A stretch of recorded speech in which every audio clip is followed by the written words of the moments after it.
നമുക്കിന്ന് കടച്ചക്ക കൊണ്ട് ചിപ്സും എളുപ്പത്തിലുള്ളൊരു കറിയും ഉണ്ടാക്കാം. ചിപ്സ് എല്ലാവരും ഉണ്ടാക്കിയിട്ടുണ്ടാവും, കഴിച്ചിട്ടുണ്ടാവും. എന്നാൽ നമുക്ക് കറി ഉണ്ടാക്കിയാലോ? ആദ്യം കടച്ചക്കയുടെ തൊലിയും അതിൻ്റെ ഉൾഭാഗവും കളഞ്ഞ് വൃത്തിയാക്കിയെടുക്കാം. ഞാനിവിടെ ഒരു കടച്ചക്കയുടെ പകുതി മാത്രമാണ് എടുത്തിട്ടുള്ളത്.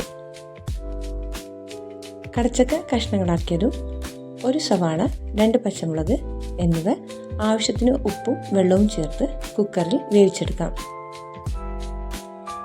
പച്ചമുളക് എരിവിനനുസരിച്ച് എടുക്കാവുന്നതാണ്. 2 വിസിലാകുമ്പോഴത്തേക്കും ചക്ക വെന്ത് കിട്ടും. വേവിച്ചു വെച്ച ചക്കയും നന്നായിട്ട് ഉടച്ചെടുക്കുക. അതിലോട്ട് തേങ്ങാപ്പാൽ ഒഴിച്ച് നന്നായിട്ട് മിക്സ് ചെയ്യുക. അടുപ്പിൽ വെച്ച് ചൂടായതിനു ശേഷം അതിലോട്ട് നമുക്ക് താളിച്ച് ചേർക്കാം. താളിക്കാനായി കടുക്, വറ്റൽമുളക്, കറിവേപ്പില, ചെറിയ ഉള്ളി എന്നിവ ചേർത്ത് താളിച്ചെടുക്കാം. കറി റെഡിയായി. മസാലകളൊന്നും ചേർക്കാറില്ല. ഞങ്ങളിവിടെ ഇതിനെ ഉപ്പ് കറി എന്ന് പറയും.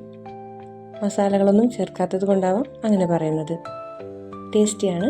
എല്ലാവരും ഒന്ന് ട്രൈ ചെയ്ത് നോക്കണേ.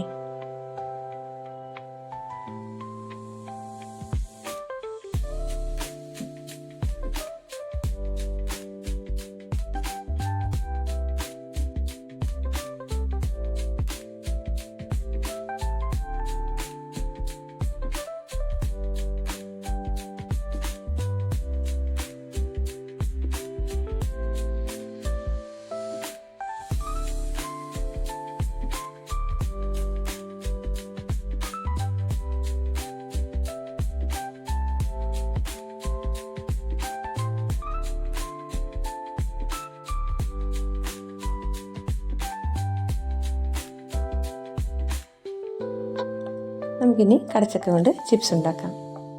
ചിപ്സ് എല്ലാവരും ഉണ്ടാക്കിയിട്ടുണ്ടാവും. നമുക്ക് എന്നാലും ഉണ്ടാക്കി നോക്കാം. കടച്ചക്കയുടെ തൊലിയും ഉൾഭാഗവും കളഞ്ഞ് വൃത്തിയാക്കിയെടുക്കാം. അതിന് വളരെ നൈസായിട്ട് അരിഞ്ഞെടുക്കണം. ഉപ്പ് വെള്ളത്തിൽ നന്നായിട്ട് കഴുകണം. കഴുകി അതിൻ്റെ നനവൊക്കെ മാറിയതിന് ശേഷം വെളിച്ചെണ്ണയിൽ കുറച്ച് മഞ്ഞൾപ്പൊടി കൂടി ചേർത്ത് വെളിച്ചെണ്ണ ചൂടാകുമ്പോൾ നമുക്ക് വറുത്തെടുക്കാം. എല്ലാവരും ഒന്ന് ട്രൈ ചെയ്ത് നോക്കും. എല്ലാവരും ചാനൽ സബ്സ്ക്രൈബ് ചെയ്യാൻ മറക്കല്ലേ. ലൈക്ക് ചെയ്യണേ, ഷെയർ ചെയ്യണേ. Thank you.